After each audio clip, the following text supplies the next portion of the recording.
the same family in the White House. That's crazy. Let me ask you one more question. Go back to the Boston bombing thing. That night when Sean Colley got murdered, I did go out there to the scene of the crime. I saw a Facebook post about someone had been shot right there, police. So I went out because it was right next to my house. So I went out there. The police were like pointing guns at us. Like there was journalists there. Fox News was there. I saw that one of the dudes, Jesse. Actually, I forget his name. One of the dudes from Fox News I always see on there. He was there. But there was a bunch of media there, and the police from all different places. There was the ATF, there was the FBI, there was Homeland Security, there were local police. They had machine guns out, and they were pointing them at the local police, telling us to get back over the railroad tracks. They pushed us back. So I went back to my house. I just said, forget about this. It was like we were under martial law for like 3 or 4 days. Helicopters were just flying over my house for 4 days. And one of the things I went back, and people were like, listen to the scanners. So we were listening to the scanners that night. And I saw this come up later, and Frank brought some of these things up too, is about that chase with no tapes, no real tapes. There's a lot more we could get into. We don't have that much time, but we could talk about when Sarnoff, the younger Sarnoff, got caught in the boat and all that stuff. But what I want to focus on is just ask you a quick, on the scanner, I heard police saying, and you don't know who the police were saying this, you don't know who's on the scanner line, but they were saying, state police SUV is stolen. We are following a state police. They're throwing bombs at us. They said all this crazy stuff. It was a state police SUV. And then later on, it was reported that state police SUV might have run over the elder Sarnoff. Have you looked into this? Do you have any information whether, because it was never reported really after that. It's not in the official thing. Was there ever any news about a state police SUV? I remember also hearing that. We don't have any more information on it. All I can say is this, at Who, What, Why, we are continuing to look into all this stuff. We've got a team of people looking at it. There are so many angles. This angle is very important. I want to be clear. There are many, many crucial angles that have not been explored. We're trying to do what we can. The problem is, and I'm sorry to do a pitch here, but we're a small nonprofit organization. We can only do this stuff based on public donations, and we want to put more people on this thing, and we want to follow up on these things. So we welcome support. You can do it at our website, whowhatwhy.org, and also we welcome tips. If you were around and you saw something, if you were listening to a scanner, if you've got friends or relatives in law enforcement who have told you things or know things, if you've got particular talents that you might be able to offer, technical expertise and so forth, we'd love to hear from you. And if you go to whowhatwhy.org, there's a contact link there, and you can get in touch with us. Perfect. All right. Yeah, we'll definitely post that and make sure it's out there too. Check that out. I actually was checking out the website earlier today, and I found a lot of really interesting information, and just, like Mike was saying, the way that it's just laid out, it's facts, it's stuff that, this is what happened, make a decision from there, And in terms of that, I was checking out one of your talks that you had given earlier today, and you had mentioned at one point about 22 other plots that were a possibility to happen as per the FBI. During the Boston bombing, there was a number of different scenarios that could have played out, and I was curious as to how you came across, how did you come across that information? How did you know exactly what they were going to do, in terms of these different options, these different plots or terrorist attacks? Oh, the government identifies these things. One of the key things you have to understand is that we already had the military-industrial complex that Eisenhower warned about. It was turned into this giant money machine, giant. And to this day, all those places, MIT, Harvard and stuff, they all make money off of the state of sort of perpetual fear and war. And that was a huge apparatus. And then came 9/11, and you now had a second apparatus, right? It wasn't enough that we had to go abroad to fight the bad guys. Now we got to fight them on our own soil. So now you got a double money machine. Okay, so this thing has to be fed, and as far as these enterprises, I mean, obviously, if a police department, if there's no crime, how is that good for them? Bad. Yeah. I mean, if nobody's committing crimes, there's nothing for them to do. The FBI and so on and so, they've got to all prove what they're doing, and they go in and they testify before Congress, and they present reports to the president on, here's what's happening, and they say things like there were X number of plots, so that's their number, that there were 22 purported, terrorist plots. But then if you look at, when they're pressed to reveal how they know about it, it turns out in 19 of them, there was an FBI informant in the middle of the thing. Who instigated it? Who set it up?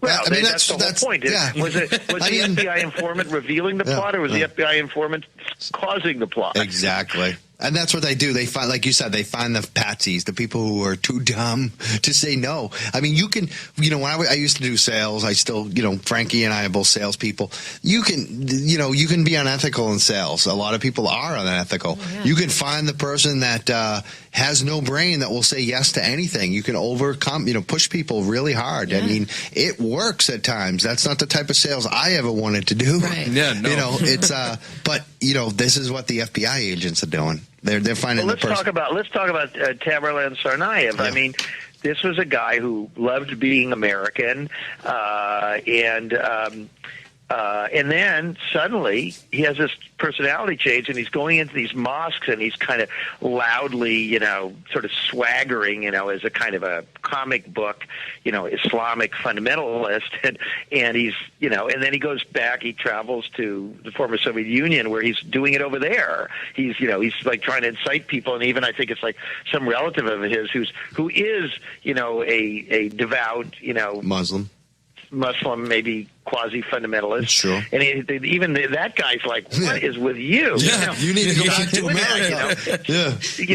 And so you have to wonder, why would somebody change like that? And as you point out, this is right in the period where he's trying to get the U.S. to give him a passport. And we know the FBI is going in and out of his house.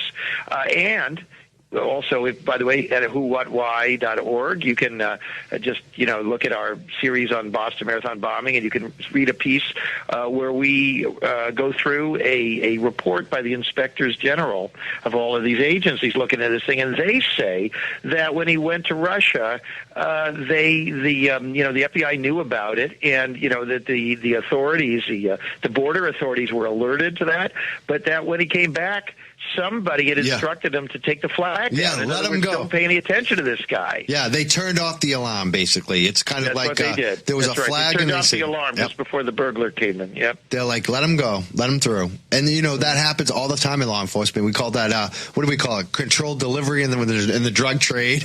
I mean, they do fast and controlled delivery, I believe it is. Controlled delivery. And then there's like the Fast and Furious. They did it, right? They let the guns go, the gun walking. Like, this is a proven tactic because, you like you said earlier, you got to have the crime so the law enforcement has a reason. With the first World Trade Center attack, the bombs didn't go off the right way or whatever. It wasn't a big enough explosion. But look at the FBI's involvement in that. Yeah, I know.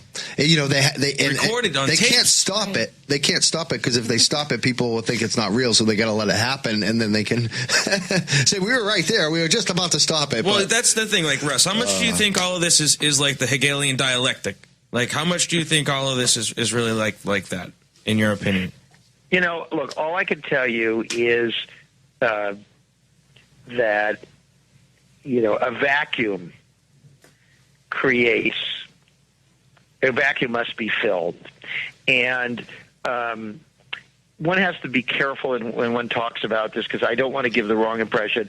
I do believe that we have a need for law enforcement and investigative agencies. Definitely. And we all, of course, want to be protected. I want to be clear about that. Sure. And that there are a lot of very fine people who sign up to work in these places and That's do their right. best. That's right. I'm friends with a bunch of people who We went are too. into them We with agree. their, with their hand over their heart and had their heart broken, That's right. and left because it wasn't what they were told that it was supposed to be. And so this is just a basic problem. And human nature is human nature. And if you think that people, because they're wearing a badge or a uniform, are inherently somehow more noble than the rest of us, I mean, you're kidding yourself. True. That's absolutely true. So I just have one more question, Russ, and then we have to get going. But why do you do this? Why do I do this? Because I'm off my rocker now. I do this because somebody's got to do it. Yeah. I mean, I'm serious. That's the kind of person I am. Look, some of us, you see that there's some glass thing in the street and a car's about to hit it and you leave it there, right? And then some people go, you know what? Somebody's going to hit that thing, right? Yeah. And you go over and you pick it up. Or somebody sees that somebody's child is in danger or whatever. I mean, look, we're all constituted differently. I'm not a hero or something, but I mean, I sort of just see a need here. It's truth is a great cleansing agent. It's also kind of a cool thing. And, I like what I'm doing, and our whole team at I love doing this. And, we feel passionate about our country and about all the values we have been told are so important. The ironic thing, guys, is that all this stuff at these, rallies about Officer Collier is that very, very cynical people are using good values to sell people on a lie. True. Yeah. And we want to just advocate for those values and sell people on the truth. That's it. And whowhatwhy.org. Speaking of last questions related to following up, and it's really... Is this your last question or your last question? This is my last question. And it's a follow-up on Frank's, too. It's real quick. Do you I know that you're... why you're doing what you're doing now, but do you still write for some of these places like New York Times or Village Voice, or are you exclusively now just at whowhatwhy.org? I really don't have the time to write for any of these other places. I'm not saying I won't do it in the future. It might be fun to dip back into the world of glossy magazines and what have you. Hey, did you guys see the profile of us in Boston Magazine? Yes, I did. Yep, absolutely. That's how I found this month's issue. Yeah. I love that. Boston Globe also, quoted me, and I mean, they're starting to pay attention. So They should. we'd love to kind of, keep our bona fides and dip our foot into the so-called, establishment media because they do good things too, and they like us and we like them, as much as possible. But right now, I and our team are putting all of our energy into building what we hope will be the best news organization in the country, and maybe one of the best anywhere. Excellent. Well, thank you so much today, Russ, for being here and calling in and spending so much time with us. We hope to hear from you soon. Again, following up, especially on this as this Sarnoff case continues on. It's been delayed now, but it's going to be starting up again. We would love to have you back on again. Thank you, Russ. You bet. We'd be happy to do it. Thank you very much. Have a good night.